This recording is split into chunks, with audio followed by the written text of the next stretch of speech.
Sports Lounge 220. It's the 220th show. Nathan Stackins, where are you at, sir? Long Lake, Elizabeth, Minnesota.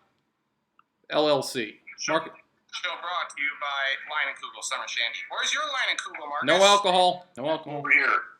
It's before noon on a Sunday morning. I'm not drinking. 12:04 Central Time. Let's get it open. Marcus Traxler, where are you at?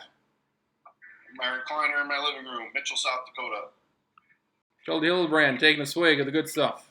Where are you at? In my recliner in North Sioux City, South Dakota. There we go. Nathan Stackin, where would you want to be at? I would like to be on Broadway in Smashville right now. Well, look at you. We won't start with the hockey. No better place. We won't start with the hockey. We'll get to the basketball first. Game 1 was in the books. Golden State won. Charlie, was that about how you expected things to go? I thought it would be a little bit closer than it was, but more or less, yeah. I didn't expect the Cavaliers haven't played good defense basically the entire season, and out of their playing probably the best offensive team in the NBA. That's kind of rearing its ugly head. I think Golden State's just better than last year, while Cleveland, I mean, I guess they've added guys like on the bench and everything, but it's more or less the same at the top, so... Yeah, that's more or less what I expected, and I think the series is going to be kind of this way going forward. And it didn't stick with me in how it was. What is going on? What is this? Garbage would have worked, I think. What is this? We're in a vortex. We're in a vortex of something here. Stop this. Do one of these Johnsons. Change this doodad up here. Bang, bang, boom. Let's see. Marcus. Cleveland. As Charlie said, Cleveland's defense is really bad. How do they win? How do they win more than a game here in this series? Well, I think you can look at sort of the LeBron factor. That he's probably going to score 40 points in one of these games. He's probably going to get 20 or 30 each at some point from Irving or Love. At that point, they're probably going to win one of those games by that. But if they can't stop Golden State, and it's hard to really see a way that they're going to be able to, they're not going to win the series right now. It's the way Durant played in Game 1. That's a problem for them. So. They're going to have to find a way to slow it down. I mean, they just can't afford to turn the ball over as much as they did in Game 1. They turned it over 20 times. How many times did Golden State turn it over? What's that? How many times did Golden State turn it over? Four times they turned it over. It's not great. It's not a good ratio. 4-to-1 turnover ratio. 5-1. 5-1. That's right. Good Minnesota math. That's right. Stacking. Game one's in the books there.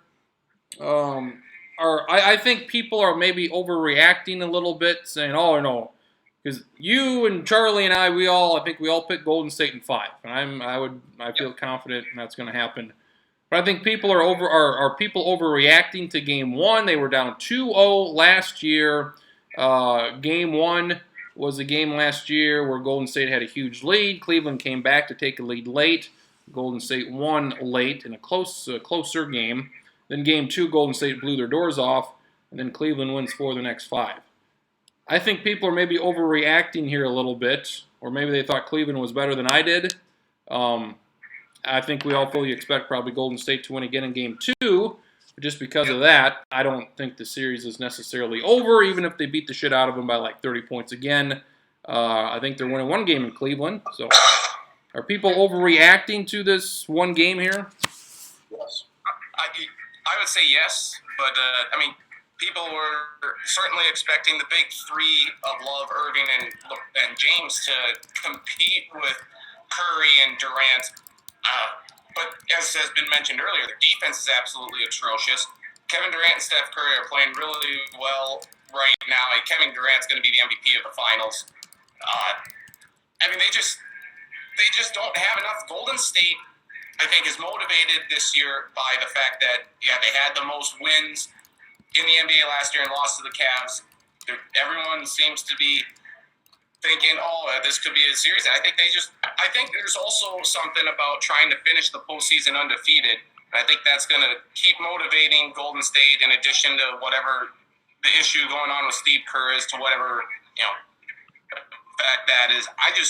Cleveland might have a slightly stronger bench, but Golden State's just far more superior. And as long as Draymond Green doesn't kick any people in the groin and get suspended, Golden State should win this series easily. And it's never a series until the home team loses on home court, and I don't foresee Golden State doing that in Game 2 tonight. So the hockey hasn't even begun yet. Right. I would say that I think that might be a way for Cleveland to find a way back in the series. If they can manage to get under Golden State's skin again, kind of like they did last year, that would maybe help. But it seems easier said than done. I've always been curious. How does it start when it's a 7-game series and the home team wins every game and they say it's over? How does it work if the series hasn't started yet? It's like it never happened. Great question. Series never happened. Golden State this year is 80-15. Last year they were 88-18. Charlie, are they better this year than last year? I think at the high end they're better this year because they just have more talent. I think last year they maybe had more chemistry and, at least early on, and kind of wanted to achieve the best record. I don't think they cared about the record this year. They just wanted the top seed in the Western Conference. But I think they're better this year just because they've got better. They've got Kevin Durant this year, who's conservatively, one of the 3 best players in the NBA. And if you are arguably the best team in the NBA anyways, and you add one of the 3 best players, I think you're going to be better than you were before. And Klay Thompson, as much as he's struggling on the offensive end right now, played some absolutely superb defense in Game 1 there. I think he was on Kevin Love most of the game, right? I'll believe you. So, if Thompson wants to keep playing keep playing defense and could somehow find his offensive game again, I think Golden State runs away with this series easily. And it should be fitting that the NBA Finals would feature blowout after blowout, considering the NBA playoffs as a whole this season have been absolutely an abomination. Strong take, Zach. Strong take. That's a huge problem for Cleveland. If Klay Thompson can guard Kevin Love, you've got a problem there. So that's something Cleveland's got to fix. I don't think that the shooting guard on one team should be guarding the power forward on the other. But it's not good that Draymond At Green. least not effectively. Yeah. Right. Draymond Green, Klay Thompson, I think went something like 6 for 28 or something really bad, and they still almost scored 115 points, and they still won by 20. I think Golden State can put up like 120, 125 every game if they're just good. I think they play maybe B+. I think they can play an A+ game coming up here soon. So if they win this series in like 5 games, they'll have an 83-16 record, 5 less wins than last year, but 2 fewer losses than last year. The Bulls, they were 87-13. So I don't think anybody's going to go through an entire season of playoffs with 13 losses. Golden State broke their record last year with 88 wins. So something to keep an eye on right there. 4 wins when it counted, though, folks. Couldn't. The 4 wins. Needed one more. Yep. I did not get that. Well, I think it would be more for them to go 16-0 in the postseason. If you want to look at the totality of the record, going 16-0, that's a record that can never be broken until the NBA wants to expand the playoffs to every team. Every team gets in. So 28 of the 30, I guess. 14 on each side. So that's I think a record that certainly will. Very good. If they do sweep the Cavs, I think we'll look at that and say, yeah, this is the best, perhaps the best NBA team ever. More impressive, Charlie, the 16-0 playoffs or last year's 80 or 73-9 season? I think a 16-0 playoffs would be more impressive. I could be swayed the other way, but we've never seen anybody go. At least as far as I know, we've never seen anyone go undefeated in the postseason. I don't know how they did the playoffs in like the 1950s, what the format was, but over the last 30 or 40 years, I know there have been a couple of times teams have gotten close. That Lakers team that somehow lost the first game to Allen Iverson and the 76ers. I think there was another Lakers team that was undefeated, but then lost the finals anyways. But yeah, I think when everything's on the line in the playoffs and every game matters, to not ever lose a game then would be, I think that would be more impressive. I think if we get to, if we get through this and it's a sweep in 4 games, people would have said that, the Spurs-Warriors is going to be a real battle in the Western Conference Finals, and it wasn't. And there's a potential the same thing happening here in the NBA Finals. I just don't see any way Cleveland's getting swept in this series, to be honest. But they're gonna, like Chris said, they're going to win one. But if that were to happen, yeah, I think that the 16-0 is a lot more impressive than 73 wins and then still not winning the title. Stanley Cup playoffs are going on. 2-1, Pittsburgh leads. Home teams have won every game. Stacking, size up for me what you've seen. Seems like the goaltender for Pittsburgh got his ass kicked last night. Wasn't great for him.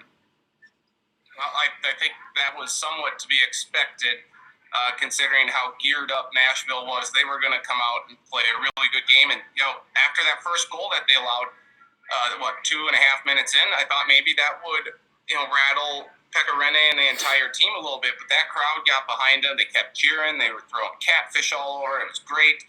I'm not surprised that Nashville won. I expected them to. And for largely, they have been the better team throughout this entire series. Murray played absolutely phenomenal in games 1 and 2, and Pekka Rinne didn't. And that's really the difference here.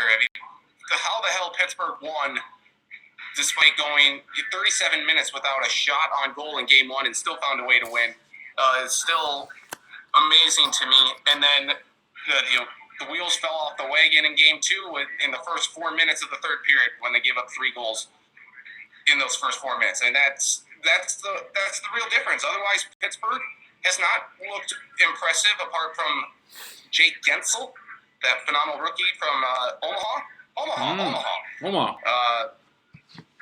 But, Nashville's playing outstanding right now for the most part, apart from Pekka Rinne. And I think that they certainly will win game 4.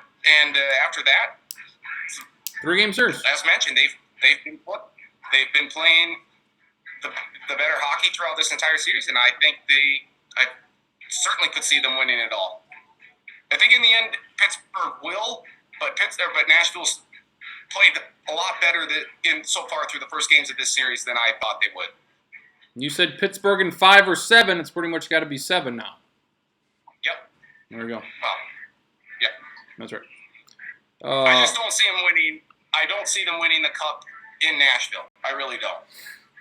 Marcus, the peripherals, as Stacken would point out, suggest that Nashville's been better, especially in Game 1 and Game 3. So is that something Pittsburgh should be worried about, that they're getting their asses kicked here? I don't think so, to be honest. I think, they do have to figure out how this goaltending situation unfold. Murray was good in 1 and 2. These things always seem to come back around. They start with Fleury in these playoffs, and they ended up pulling him and putting Murray in. Now people are going to be talking about whether they should be putting Fleury back in. I think if they stay the course with Murray, they're going to be fine. I think, they are a really talented offensive team. And Nashville's got, probably the 4th best defenseman in the league as pairs, at the top. So they have to find a way to generate a little more offense. It's going to be tough in Nashville in Game 4, but I think I wouldn't panic if I'm Pittsburgh. I think the one thing we've seen time and time again is that these guys have been there, and I don't think they'll find themselves in a situation where they need to panic because these are the Penguins we're talking about, the defending champions with loads of talent, and a lot of it still can afford to show up in this series with Crosby. Malkin's been great all playoffs, but more of those two, which will inevitably occur, I think Pittsburgh will be fine. It's one thing not to score goals, but they're not even shooting the damn thing. How? Why? Jesus Christ. Well, I I think Nashville's done a pretty good job of disrupting, their ability to get up and down the ice, especially in the center of the ice. Found a way to sort of throw them off. And I think, it's a credit to what kind of team Nashville is. I just don't think this is a long-term thing for Pittsburgh. I think they'll be able to shape their way out of it. But they do have to figure it out. And unless Nashville's got something figured out that Pittsburgh can't answer, but I think they're going to get this straightened out. They don't really have much choice. One thing, too, is that when Pittsburgh tries to dump the puck down in the zone, Rene is one of the better goalies at handling the puck behind, in the trapezoid behind the net there.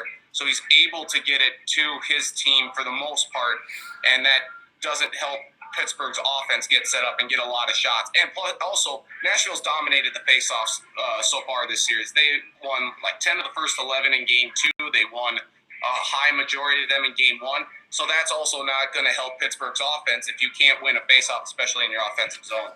I think the other thing that I'd like to point out, and Stack brought up Rene. I mean, the storyline into Game 3 was, are they going to replace Rene, put the rookie Soros in net?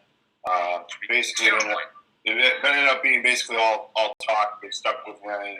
It worked out fine. It's interesting how these narratives sort of get created from one game to the next, and now all of a sudden Pittsburgh basically finds themselves in a similar situation to what Nashville was just in. So I think there's no real reason to panic, especially given the series is 2-1. And yeah, Pittsburgh hasn't been the better team, but I would trust them to figure it out. Catfish Charlie ended up on the ice for the second game of this 3-game series thus far. At least this time I could tell it was a catfish. First time I have no idea what the hell it was. Octopus in Detroit is a thing. It seems like the aquatic animals are the best bet to end up on the ice. Do you have any theory as to maybe why this is the easiest to throw? We're not throwing cats or dogs on this court. Rabbits or coyotes, be damned. Anything else you would like to see maybe on a court or an ice from the crowd? An animal of sort. Well, on why they pick certain things, I just get the sense that if they did it with mammals, people would get more upset about it, where with fish and octopus, Okay. people don't care as much. I don't care if you throw octopus or catfish out on the ice. For most fun, I guess this would have to be this would work if Pittsburgh was beating Nashville, since they're the Predators, if they would capture the Predator alien from the 1980s movies and throw him out on the ice. That would be pretty entertaining. Although it would lead to a whole other series of questions and scenarios. I heard somebody say that Pittsburgh should have retaliated after Game 1 and thrown a Permane Brothers sandwich out on the ice with the fries and the coleslaw and all that shit. So that would have been funny if they would have done that. Waste of a good sandwich right there. I like the idea of throwing a lawn dart or something out on the ice too. Something that could actually hurt somebody. But it, I don't know what the attraction is with throwing fish out there, but it didn't stop last night. There were a couple of them thrown out onto the ice in Nashville as well. So. Can I interest Stack in maybe some Memphis barbecue, Nashville barbecue? Throw out a pulled pork sandwich out on this ice?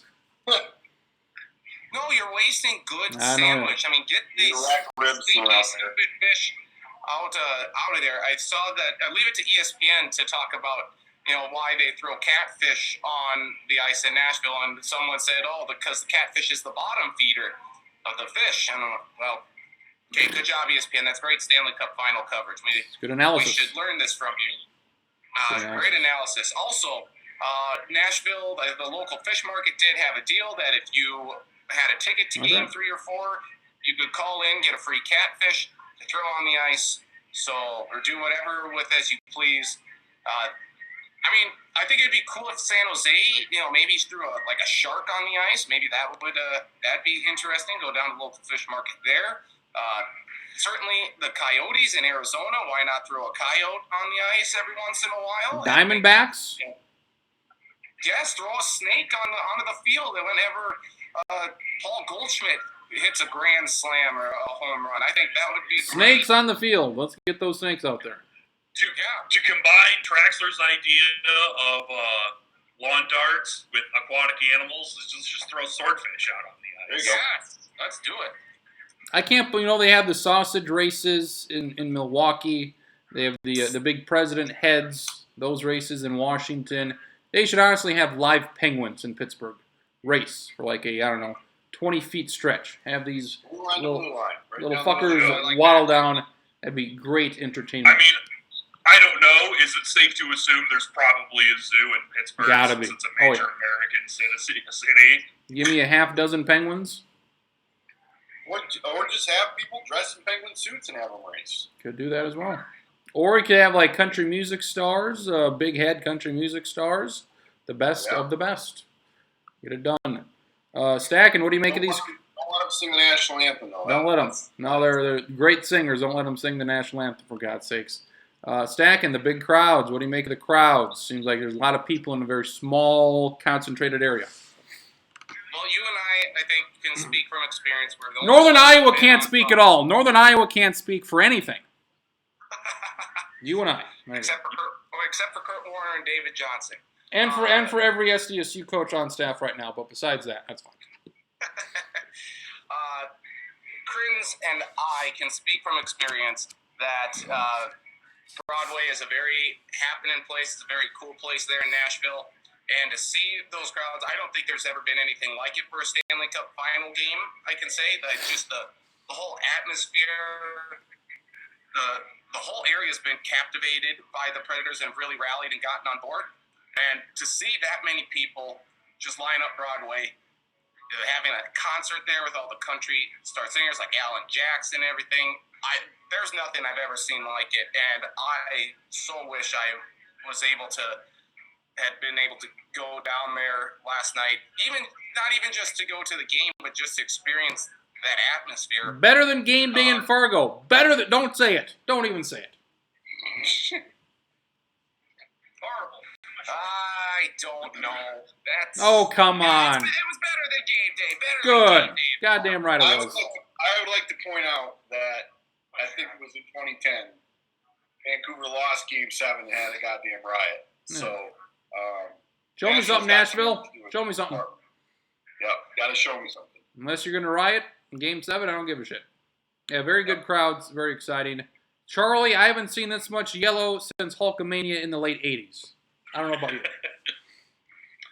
That's true. We haven't seen that much. Segments of society, certain segments, haven't seen this much since baseball started testing for steroids with B-tests in the early 2000s. There's been a lot of yellow out there. And look at, oh my God, look what you're doing. Jesus Christ. P-test as I take Switched this from look. mine and Coke to Coke, so there There we we go. go. Gotta try to sober up here for trivia, Stack, and we're gonna need Just a your little tipsy, yeah. we're gonna need your That's best. Marcus, little baseball talk, if you may.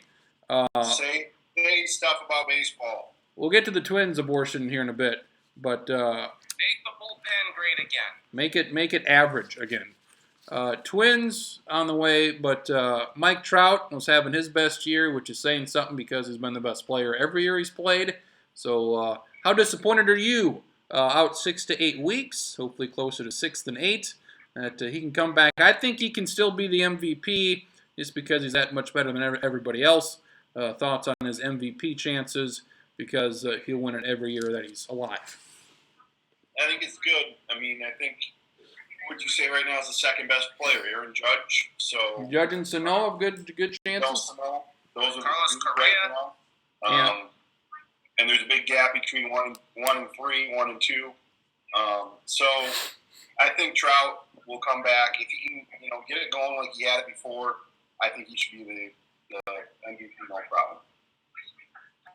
Charlie, any thoughts on this baseball fight? You had Bryce Harper, Hunter Strickland, a home run in the playoffs from 2 seasons ago.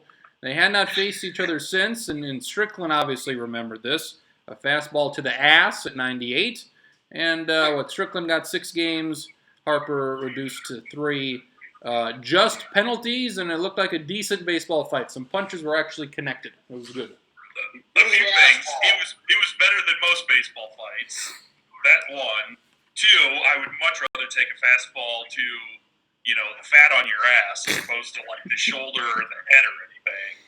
And three, Bryce Harper, A, he's got magnificent hair, but B, for a catcher who should be able to throw well, he could not throw his patty helmet at all. It slipped. I was It like, slipped. wait. I think that was on purpose. He's a professional athlete. How often when he throws to second base does the ball slip? How he tried to distract him by throwing the helmet this way and then coming at him from this way. Yeah, it was a what would you call that? He button-hooked him. This 210-pound man running right at me when I throw this helmet. There's a diversion. Is that what you're calling it? Yes, I was going to say false flag, but I don't need to get the conspiracy theory people on my back. He button-hooked him. It's like in movies, in Navy or Air Force movies, when they shoot the heat-seeking missiles and they deploy the flares that make the missile go somewhere else. That's right. Look over here. Stacken, you've recommended the death penalty for Mr. Strickland. Have you softened here over the past few days? Life in prison, please. No parole. I think a 2-week suspension would be just fine. At some point here, when are we going to tell baseball players to stop policing themselves? When is Joe Torre? When is Rob Manfred? When is the Major League Baseball office going to grow a pair of cojones and start regulating and doing stuff themselves and saying, hey, we don't want anyone getting seriously injured here. Fuck this Strickland guy. Ooh. He is a downright disgrace. I think Harper was justified in his Actions. legitimate anger because it's not. If you look back at the home runs, it's not like he's showboating Strickland at all. I find it fascinating that Strickland and Harper have not met each other for 3 years since then, so that's somewhat intriguing to me. But yeah, Strickland deserves at least 2 weeks. Harper should get a couple of games. At some point, someone's going to get seriously injured, and then baseball's going to say, "Oh, okay, we gotta do something about this here." Why didn't Buster Posey try and stop Harper? People say, Strickland. Why didn't Buster Posey? Here's my theory. He didn't even go after him. Here's my theory. He didn't even. Buster Posey seems to be a smart man.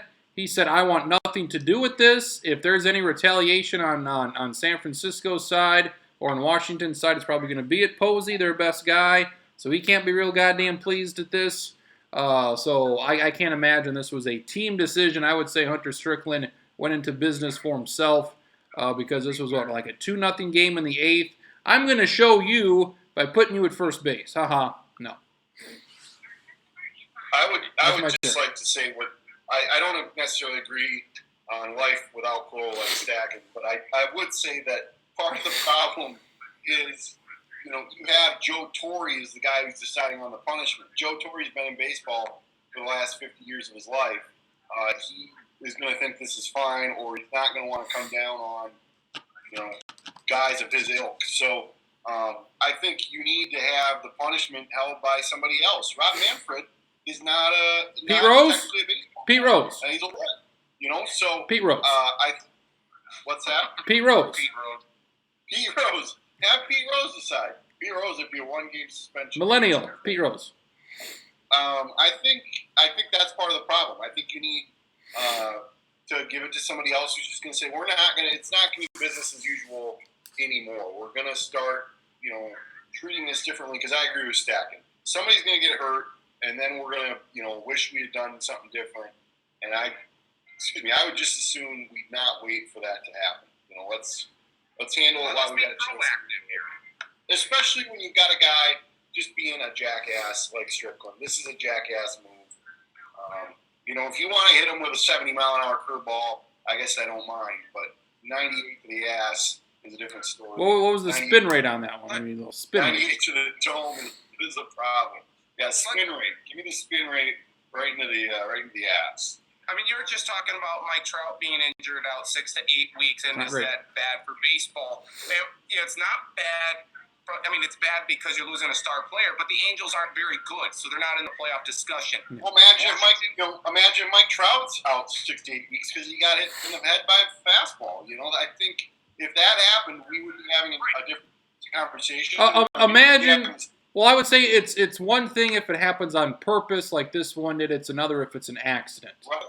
I can't remember any pitches that were up and in that were like, well, I'm going to try to hit this guy. When they hit the guy, they hit him low.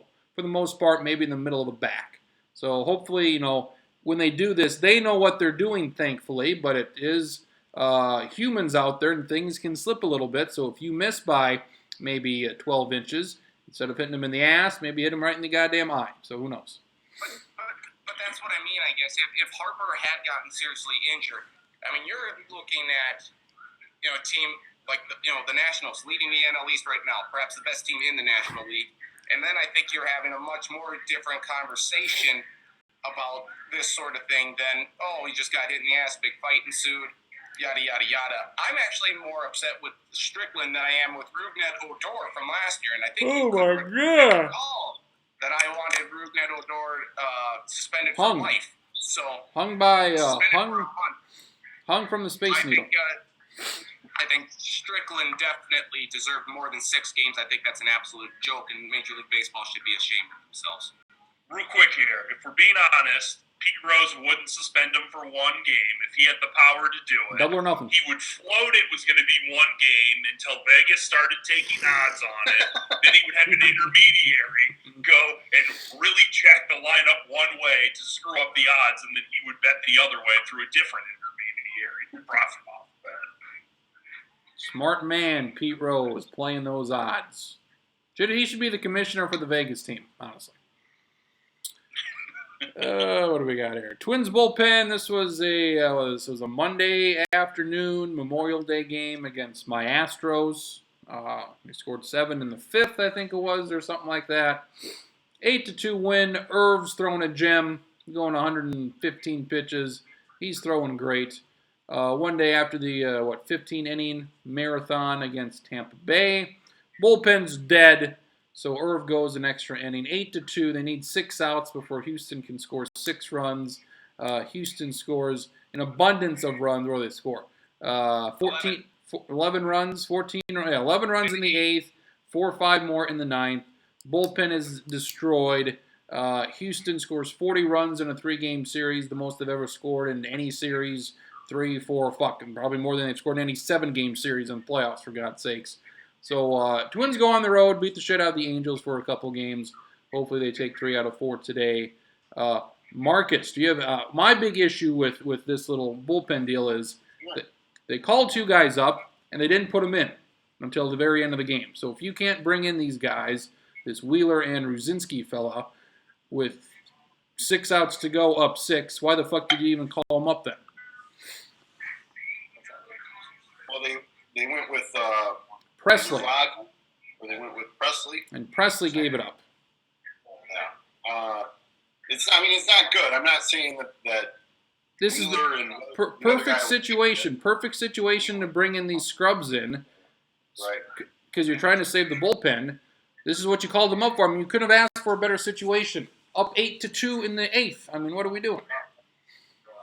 Yeah, but if those guys give it up, then you're saying, well, why aren't we using, Well, here's the thing: if they give up a couple runs instead of the 5 that Presley gave up, if they give up a couple, all right, you pull them and you bring in, your regular guys. You've got some wiggle room. I just want to point that out because it seems like you would make the argument. Well, you should be using your better guys. You have a very short leash. Yeah. Okay. And you can use the excuse, he threw 20 pitches the night before. He's dead. He's dead on arrival.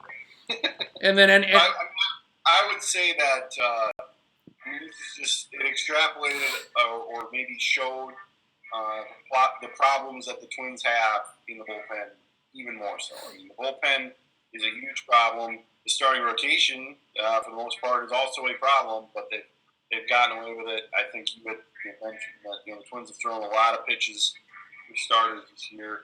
And they shouldn't trust their bullpen very much. Kinsler may be the one guy they trust, and on Monday he did give up the save. It was a 2-run lead he had, I think. So, it's a different situation for them to find themselves in, but I don't know. It'll be interesting. Did similar to Game 1 of the finals, I thought people maybe overreacted about bullpen's garbage. Bullpen isn't good, obviously, with there was a stretch where they went like 12 to 15 innings. They didn't give up a run. This kind of evens things out. They went from like the 18th best ERA to the worst ERA of the bullpen. So that's not good. But again, it was a couple of games where they gave up, 20 runs. It was bad. But then they go to Anaheim. They're back to normal again. Everything looks good. They've got Seattle coming up. They should beat Seattle. They've got the Giants. Hopefully they can at least go 500, if not win, 4 out of those 6 games. So it's not good, but things have kind of steadied themselves, you would say here? I think so. I mean, I would agree with what you said, that the bullpen, probably not as bad as people have said this last week, not as good as they were playing earlier.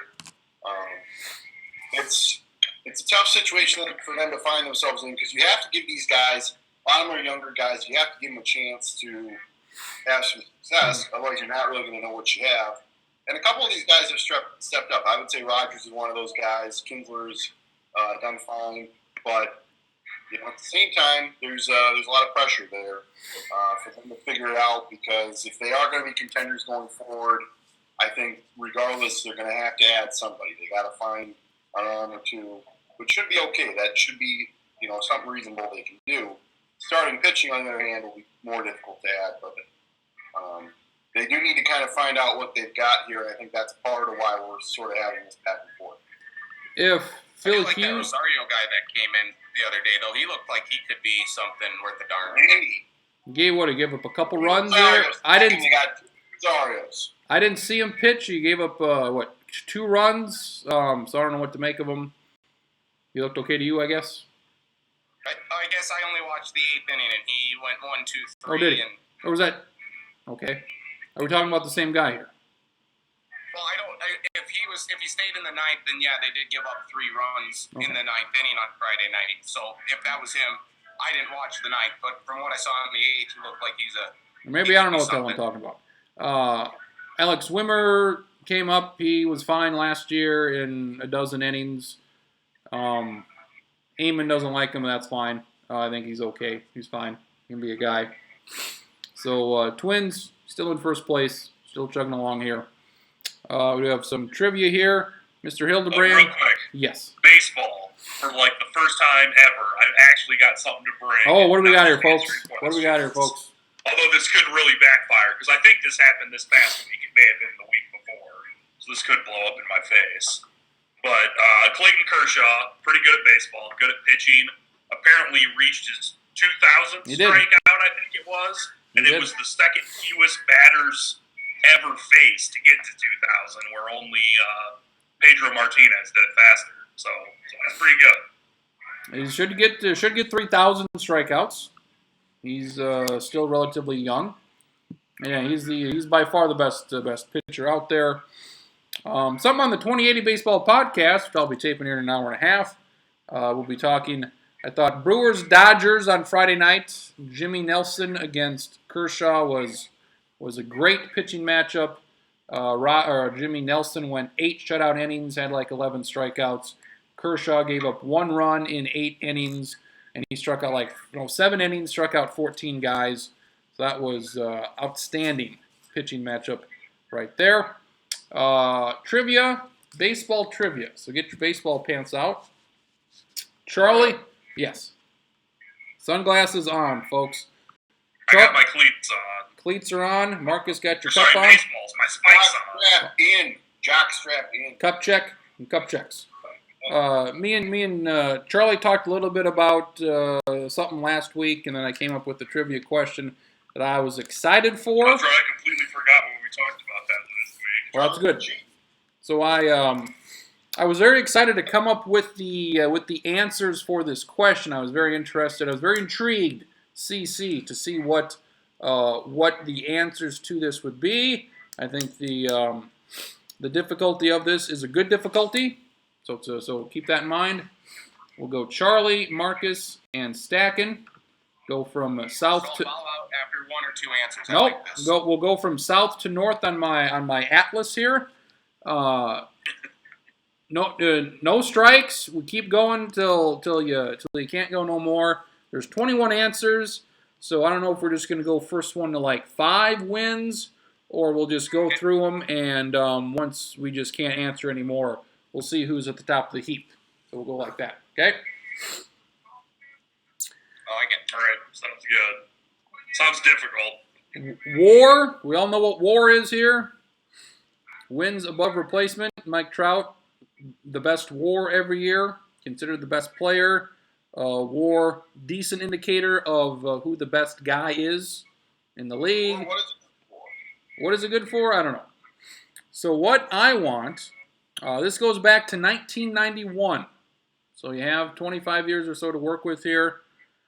91 to last season's World Series. We're looking for what player led the World Series winner that year in WAR. So this is WAR or wins above replacement based solely on the World Series and nothing else? No. It's Okay, this is the entire season. Yes. Who had the best WAR? who had the best WAR on the World Series winner that year. They won the World Series. So that's what we're looking for. WAR is not a concrete stat. You can calculate it a couple of different ways. I would say the two. You have Baseball Reference.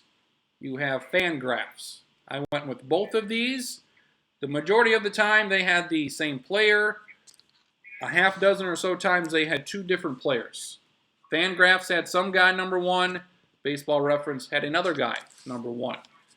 So if I will accept either or, and once that person is guessed or guessed correctly, then that knocks off the other guy as well. So let's say 27 Yankees, you guessed Babe Ruth.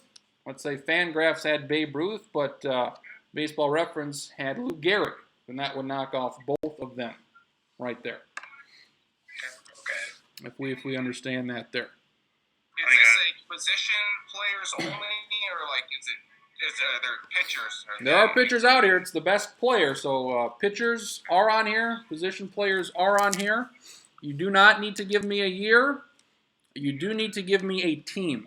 You need to say Bill Johnson for the Montreal Expos. And I say, okay, All dude. right, All right, so we don't need to do the year, just the team No. and the player. Nope. So if you say, Hank Aaron with the Braves. All right, Hank Aaron with the Braves. He was on here once.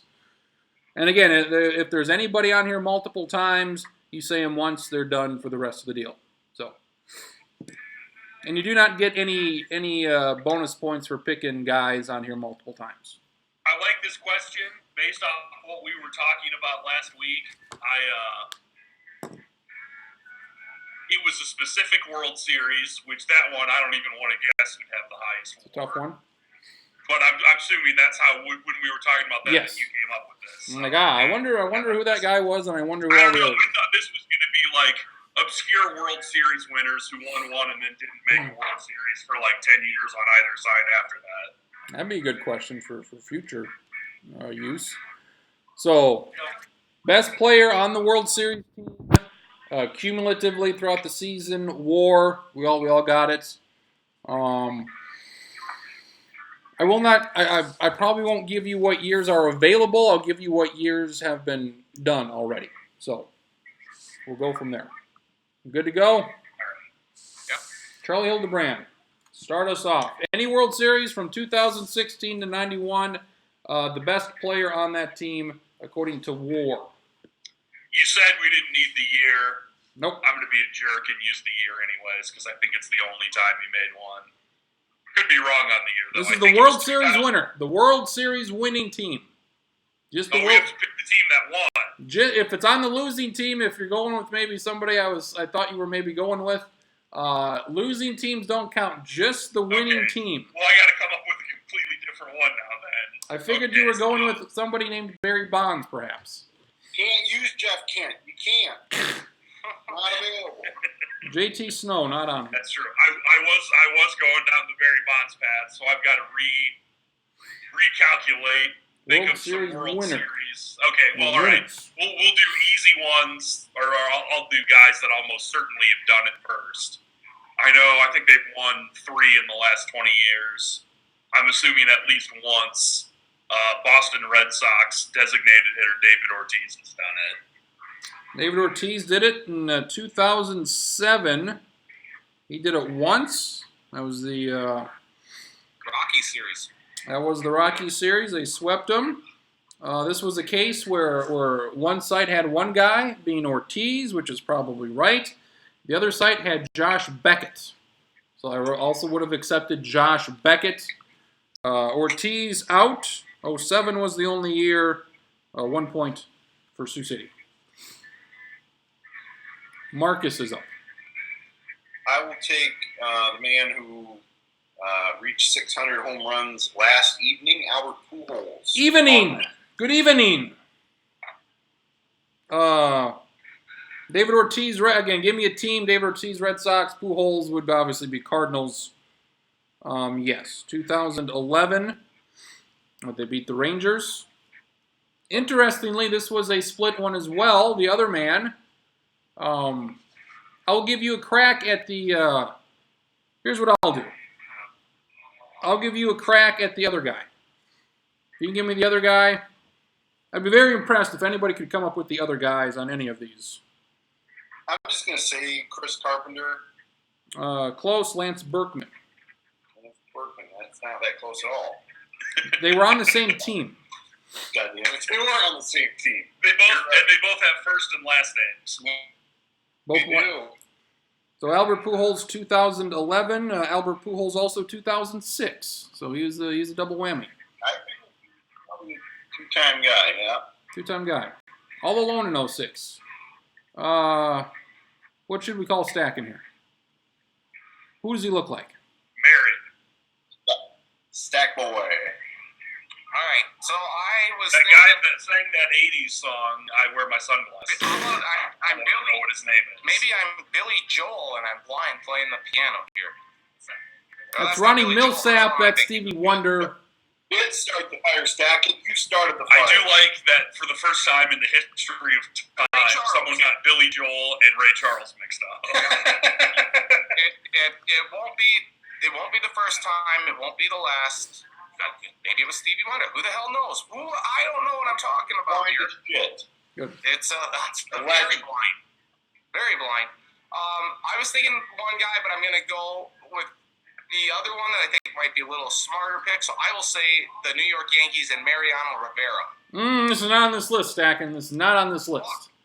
No points for I you. should have gone with my first pick. War, not great for closers when it comes to season war. So, Charlie, you're up next. I will stick with the New York Yankees, but instead we'll take Derek Jeter. Derek Jeter.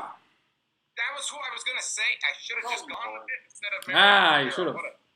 90. Well, we all know you got a secret soft spot in your heart for years about Rivera and Stackett. We know. Yes, we do know about that. 98, 99, and 09. Derek Jeter 3 times, all by himself. Not sharing it with anybody. So here you go. Points on the board for Charlie. He's got 2. Marcus. I'm just gonna say Roger Clemens, even though he pitched a lot of those years that were just mentioned. But I'm gonna say Roger Clemens for the Yankees. Not on my list. Not on my list. Officer Stacking. How about Madison Bumgarner for the Giants? Not on my list. Stacking 0 for 2. Don't pull a Buxton. Don't pull a Buxton. Charlie. Charlie, lead the field. I was going to guess a pitcher, but I could hit since 200. I was going to guess a pitcher, but it seems like guessing pitchers isn't going well recently. There are pitchers on here, but not the ones that have been said. Clemens, Bumgarner, not on my list. There's one I think I might know for a pitcher, but I'm going to save that for later or let someone else guess it.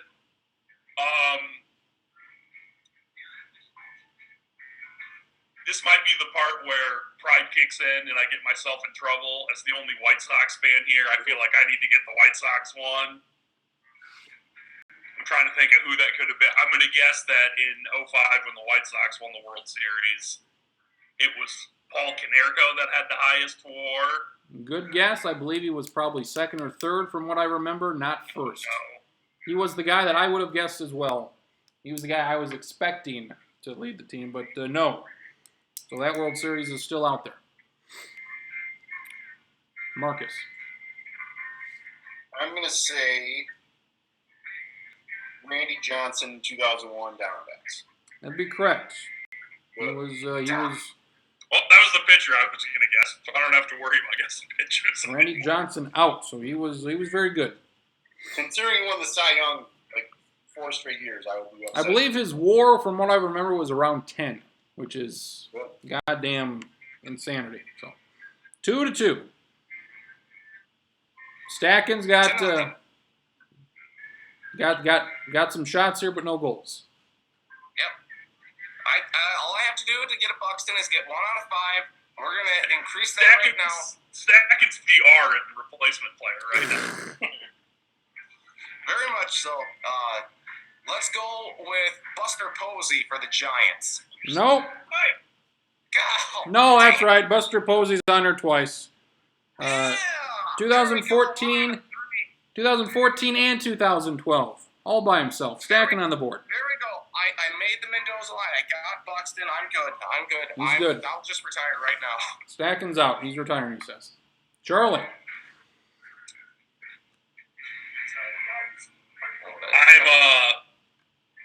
I'm sticking at the table on the busy street with the guy playing 3-card money, and I'm going to say, you know what? I'm going to get this son of a gun, even if it costs me all my money. 05 White Sox. What do we got? 05 White Sox. All right, I don't know if I'm going to keep guessing the White Sox. If I don't get it this one, I might just stop. My second guess is Jermaine Dye. Not on my list. Shit. Marcus. I'm going to take a crack at the 2016 Cubs. I'm going to say Chris Bryant. Chris Bryant was the MVP. He was also leading in WAR. So he was MVP in WAR. Yes. Good. Again, this goes to 91. This goes all the way to 91. Stacking. Beginning of baseball, 1991. It's one of the first season of baseball. Right there. I don't want to guess the Twin in 91, so I'll go later. Let's go. I got 3 guys in mind here, so I'm probably going to get this one wrong, but let's go with Chase Utley from the Philadelphia Phillies. 08, Chase Utley led in WAR for the Phillies. Stacking, hell of a comeback. Good job. A Joe Mauer like May for Stacking right now. 2 in a row. Charlie. I am going to completely shift gears, and I'm going to drop down to the early 90s. Okay. And for the Toronto Blue Jays. Whoa! Crap. There was one guy I was going to guess, and then I remembered that there's another guy that there's 2 Hall of Famers. They won it back-to-back years, so I'm hoping. So you've got multiple guys that could possibly be guessed.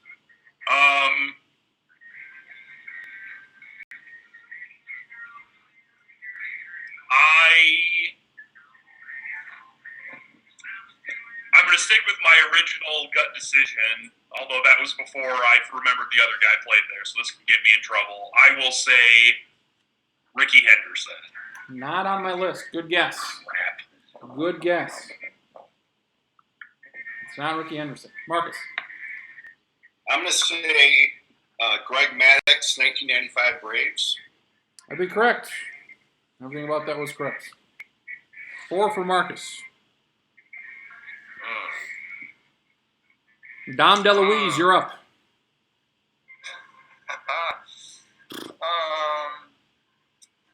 To keep pace.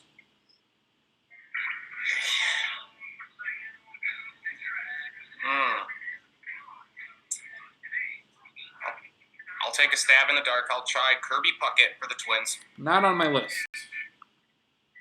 Okay. After a while, I will give you years. I will give you years. I decided to change that ruling. Charlie. For the second time, I'm going to take a second crack at the team I just got wrong. And for the Blue Jays, I will guess the one and only Paul Molitor. Good guess. Not on the list. Son of a beast. I can only assume, I believe he was a DH. Going into it, that he was a guy that I would have expected would have been on one of these teams. but I think because he didn't play in the field, that did not help his cause. So not Henderson, not Paul Molitor. 2 Hall of Famers, as you said, they were not the top guys apparently. They were among them, but not the top guy. Marcus. Going for the Tiger Slam, 4 in a row or whatever. I'm gonna guess on Charlie's behalf. I'm gonna guess Joe Carter. No. And I know who it is. So he knows who it is. Nathan Stacken. All right. Let's go. Traxler with, broke up. I heard on Charlie's behalf, and then I didn't hear anything until Prince said he knows who it is. He went Joe Carter. It was Joe not Carter. It was not Joe Carter. No, it was not. But then Marcus says he thinks he knows who it is. So No. Well, you might be right, Traxler. I thought I knew who it was 3 straight times, including your guess also. There's only one other guy out there who I think he could be, so. Not him. Although I don't know who else played for the Blue Jays after those 3. I'm out of Blue Jays players. I will go. Let's take a stab in the dark. I know the Marlins won a couple. Let's go Mike Lowell. should have went Bobby Bonilla. If it was Bobby Bonilla, I'm gonna fucking freak. It was not Bobby Bonilla. It was also not Mike Lowell. Good guess. Not Mike Lowell. Damn it. So what we have left here is we'll reset. We'll reset. Marcus is 4. Nathan and Charlie have 2 apiece. Looking for 2015, 2013, 2010, 2005, 04, 03, 02, the year 2000, 97, 96, 91, 92, 93. So those are the ones we have left. We've guessed at some, we have not guessed at others. We'll go a couple more rounds. I am going to attempt to get that 2002 one with Barry Bonds, but they didn't win. I know the Angels defeated them. I do not think it would have been David Eckstein or Darren Erstad. I technically don't know for a fact that he played for the Angels then, but I know he did shortly after and was a fantastic player. I will guess Vladimir Guerrero for the Angels. Not on my list.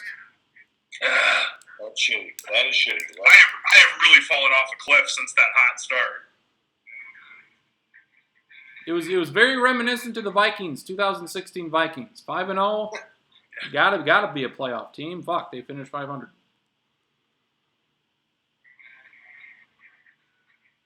The Mitchell paper.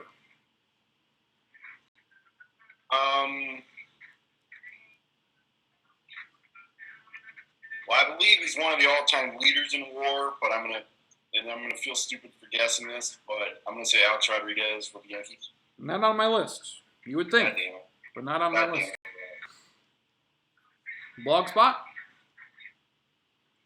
Let's go with Eric Hosmer for the Royals. Ooh, no. We're close. Good. Close because he's on the same team. 3 more rounds. We'll go around 3 more times. So you're down by 2 to Marcus, so there is a chance to mathematically pass him. We have 1, I 2. got 2 in a row. I feel good about that. There are 13 Even if I years. get 2 out of, Yes. if I get 2 out of 9, I'm still above Buxton's line, That's so right. that's good. 13 left. I'll give you 3 more chances each. 2004 Red Sox, Manny Ramirez. Not on my list. Good guess.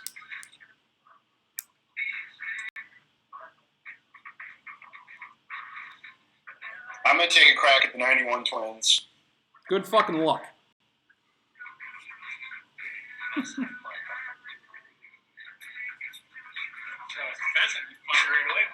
I'm gonna say Scott Erickson. Nope. 91 Twins, hardest one on this list. You'll shit your pants. Nathan Stacken. right. I'm going to take another stab with the Royals here, Whoa! and I will go with Horatio Kane. No, I'm just kidding. Lorenzo Kane. Lorenzo Kane on my list. Nathan Stacken closing the gap. There's only 10 laps left. Stacken is 8 seconds behind Marcus, but he's averaging a 1.5 pickup per lap. So the math isn't. Am I out of fuel? You can, you gotta save a little. You gotta save me a little bit there. We go 199. We need 200. 199. We need 200 laps out of you. Charlie, 2 to go. 2 more guesses. I will. The Marlins beat the Yankees in 03. I don't. Well, shit.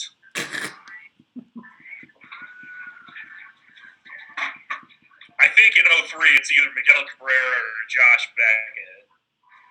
Just because I know they played for the Marlins then. I remember Beckett having a great series, but that doesn't mean he had the highest WAR for the season.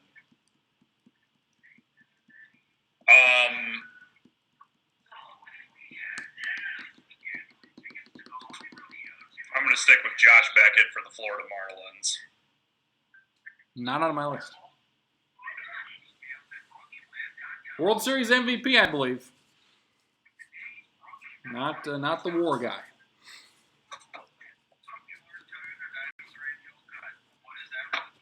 Giant sunflower seeds. What do we got? I'm going to go Twins. Get the hell out of here. Get the hell out of here. I know it was a pitcher, and there's only 2 pitchers left. Is that right? Could possibly be. Is that right? And it would be too obvious for it to be Jack Morris. So I'm going to take the shot in the dark. I'm going to say Kevin Tapani. He'd be one of them. So you get a point. War guy. One of them had Kevin Tapani as number 1. The other was Shane Mack. Shane Mack, offense. Do it. So there you go. Well, that destroyed all my hopes. You can tie. Catching Marcus. You can tie. You can tie him. You can catch him. I can't. Yeah, you can. He's up 2, and you have 2 chances left. Think positive. God damn it. Oh boy, let's see. Stacken's so depressed he's got to wear sunglasses to cover his Okay, that was right, you're saying? That was correct. Okay. There was one of you that gave an answer, which I'm going to say in a couple minutes when we're done, is going to absolutely kill you. I will say this.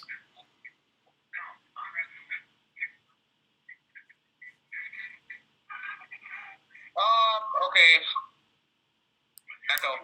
Oh, you gotta be shitting me.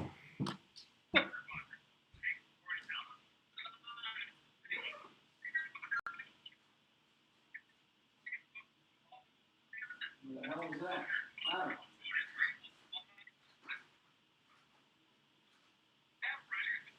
Sounds good. Sounds Nope, good? never mind, it doesn't. Well, I don't know. I don't got nothing. Nope, Echo's still there. I've got nothing for you. What do we got?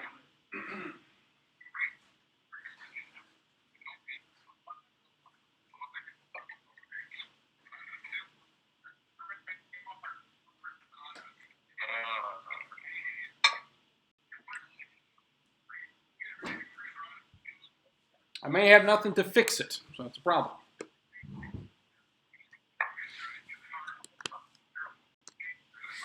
I'll say Kurt Schilling. I need a team. Red Sox? Yep. 2004, that's correct. Charlie, last one for you. Which way should I get this wrong? As long as, am Yes, I the only Red one that Sox. echoes? Am I the only one that echoes? No, it's all of us. Well, that's not good. That's not great. Okay. Should I get the White Sox wrong? Or the Angels wrong by guessing a former Nebraska punter?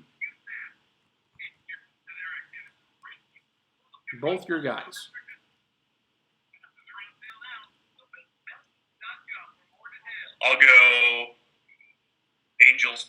Erstad. Darren Erstad was one of the guys. Charlie started off that question with the explanation. I know it wasn't Darren Erstad or David Eckstein. It was both it was both of them. Charlie gets 3. Marcus for the win. 2013 Red Sox still up there? Yes. I'm going to say Dustin Pedroia. Dustin Pedroia didn't even give Stacken a chance. Didn't even give him a chance. The other guy would have accepted was Shane Victorino. Shane Mack, 2013. Close. I like that I was able to come back though. That's good.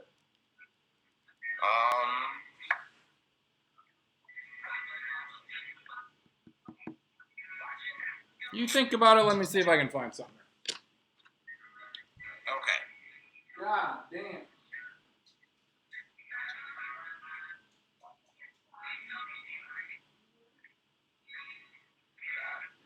Try to guess the 05 White Sox Stacken. Yeah, I was thinking about that, or I might try with the Marlins too.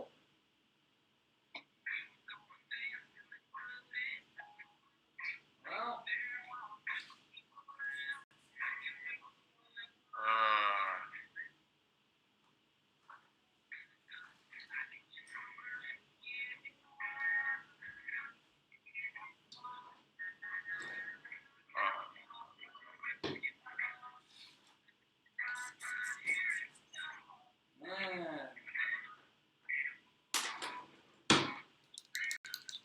what do we got? I'm thinking here.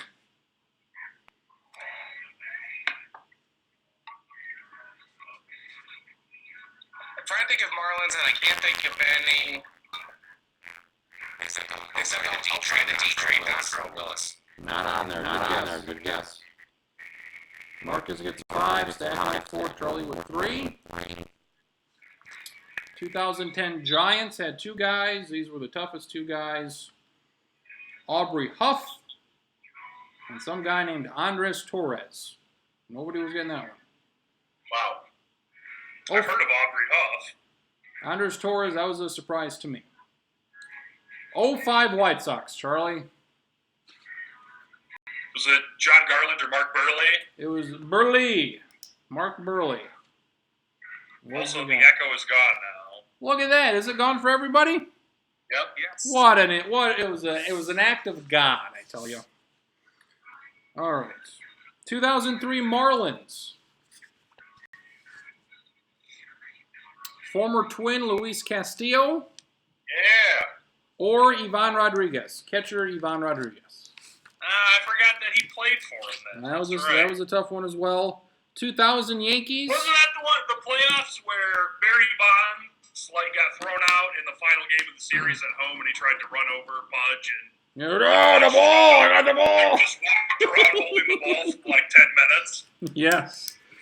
He was a That was in man. 2003 year. Huh?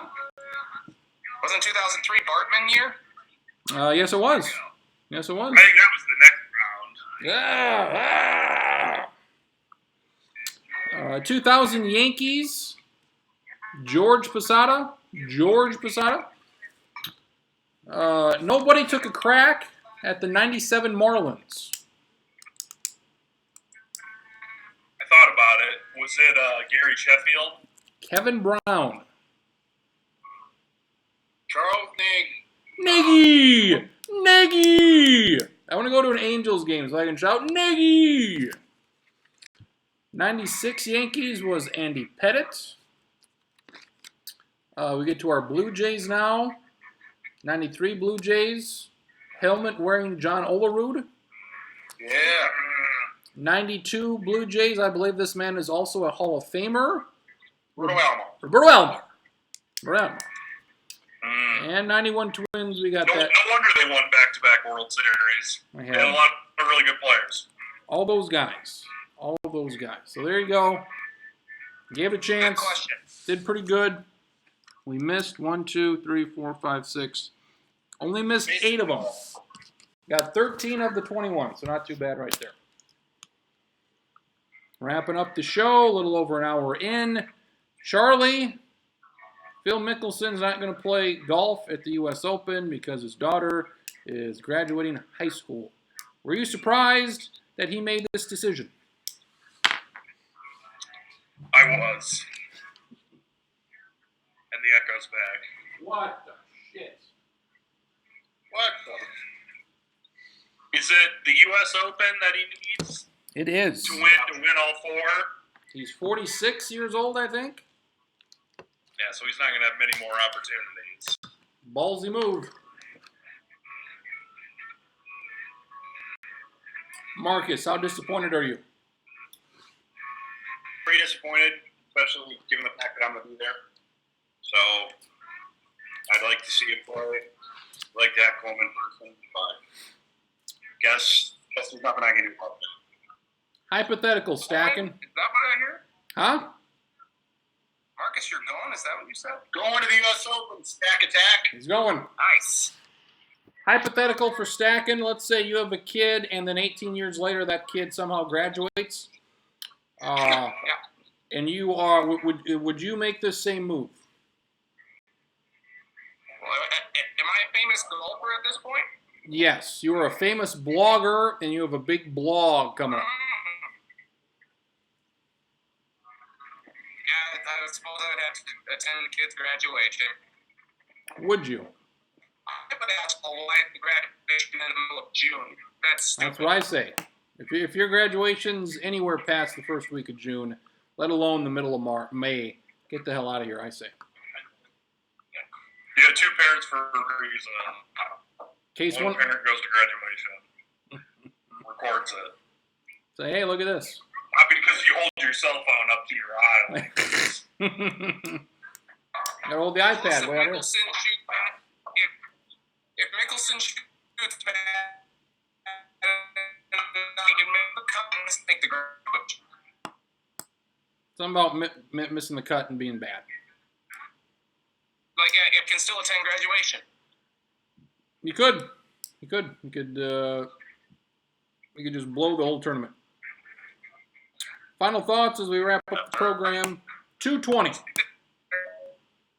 Lounge 220. Stacking's phone held up well. Any final thoughts? Finals going on here. Whoop. NBA Finals continue. A lot of college baseball out there for people not to watch. Baseball draft is next week on Monday, 8 days away. Anything else we're missing, Stacking? NBA draft in a few weeks. Yep.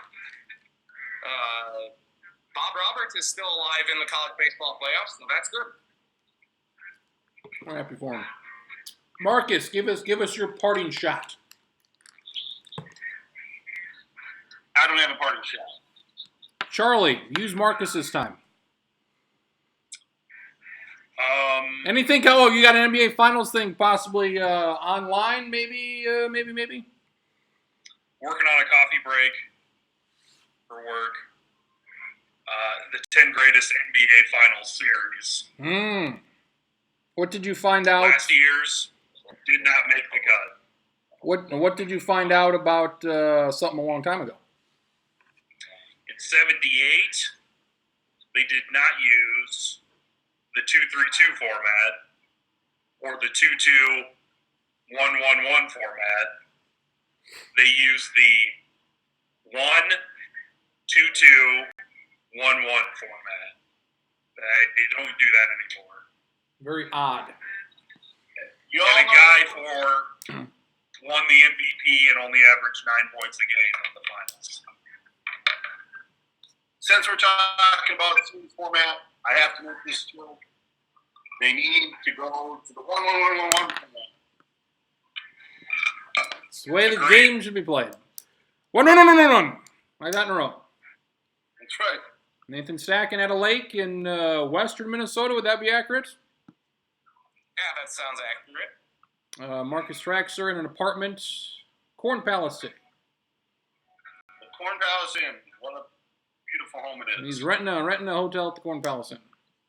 Charlie Hildebrand, the most extreme of southeastern South Dakota. The most extreme. As radicalized as you can get. where you can move around in your house and you'll change states 7 different times. Yeah. Next week, Lounge. We'll see if we have a show. 221 next week. We'll talk about all the ass balls next week on the Sports Lounge.